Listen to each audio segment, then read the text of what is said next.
So, you got a kidney stone. Hello and welcome to the channel. First of all, I'm sorry. Truly, few medical problems inspire as many dramatic retellings as kidney stones. If you're hearing this from the comfort of your sofa, count your blessings.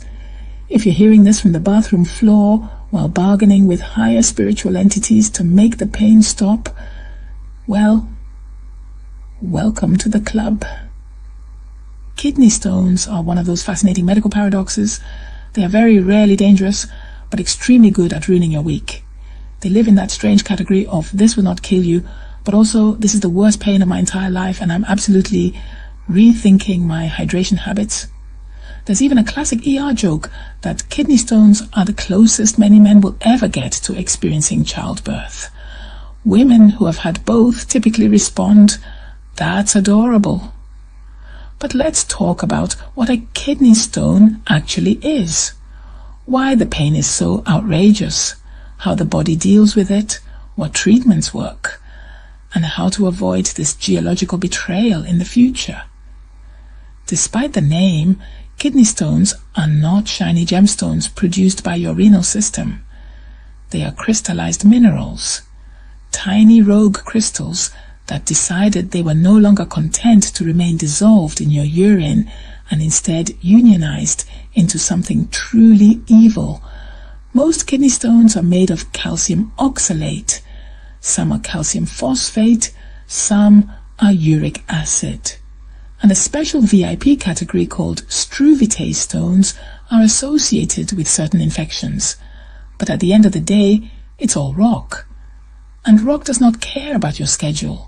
To form a stone, you only need 3 ingredients: minerals, too little water, and time.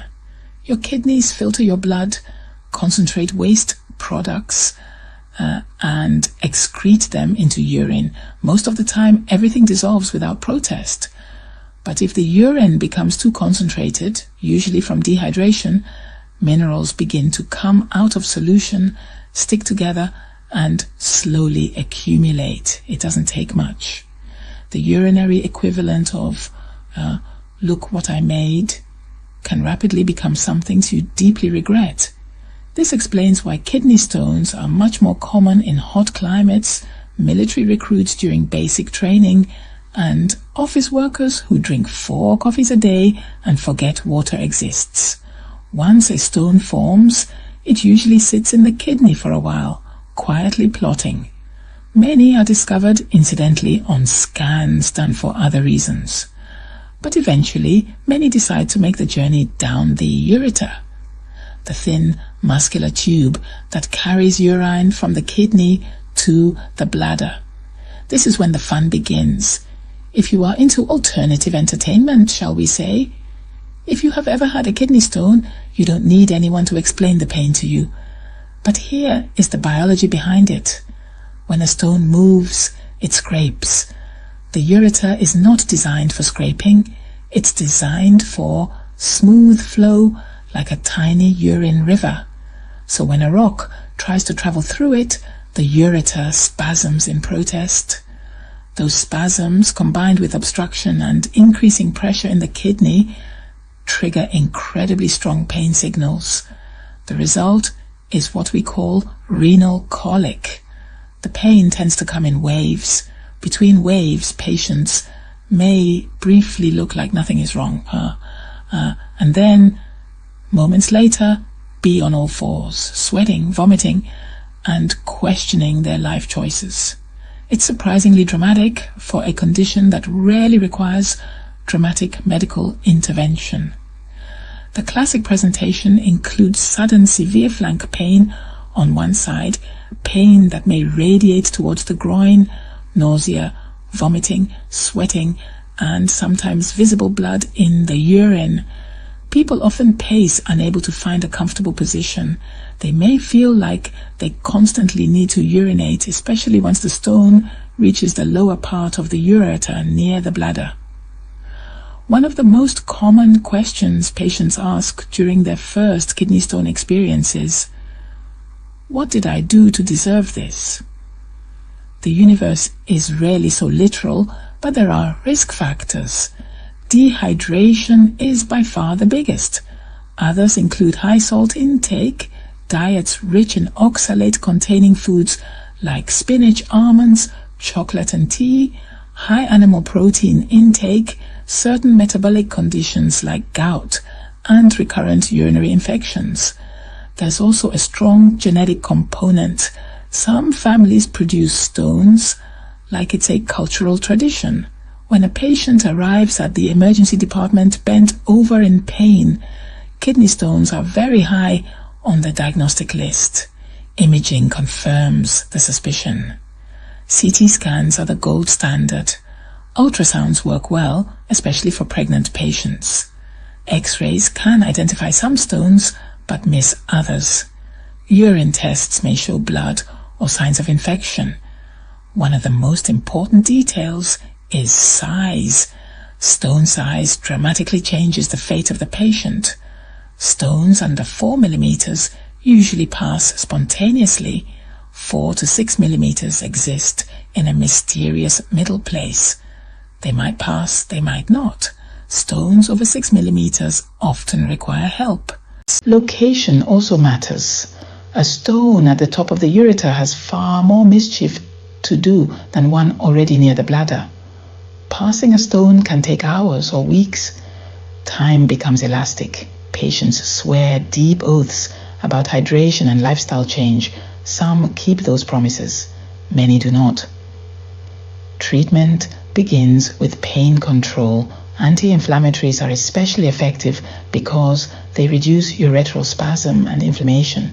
Hydration helps, although chugging an entire liter at once is not necessary or recommended. In many cases, doctors will prescribe medications that relax the ureter, such as tamsulosin, to give the stone a smoother exit.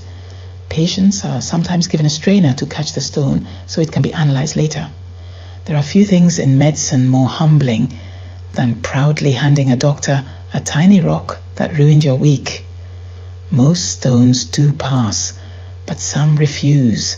At that point, urology intervenes. Modern urology has essentially become the geological mining division of medicine. Shockwave lithotripsy uses targeted shock waves to break stones into smaller fragments.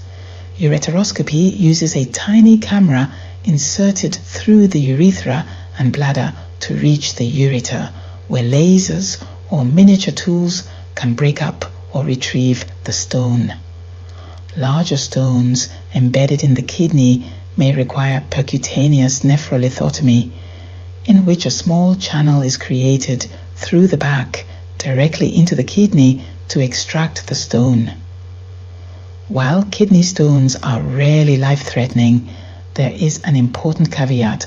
A stone that blocks urine flow and causes infection is a medical emergency. Fever, flank pain, and systemic illness in this setting require urgent decompression. Untreated obstruction over long periods can also harm kidney function. So while stones are often more dramatic than dangerous, they are not to be completely dismissed. Once the stone is gone, patients often enter the immediate post-traumatic lifestyle modification phase. They vow to drink water. They begin adding lemon slices to everything. They swear off spinach for life. Whether this phase lasts 4 days or 4 years depends on the individual. Prevention is crucial for those who have had more than one stone. Hydration is the cornerstone. Urine should ideally be pale yellow, not apple juice brown. Sodium reduction helps because salt increases urinary calcium. Adequate, not low, dietary calcium actually reduces risk by binding oxalate in the gut. Moderating high oxalate foods can help. And citrate, found in lemons and limes, binds calcium and helps prevent stone formation.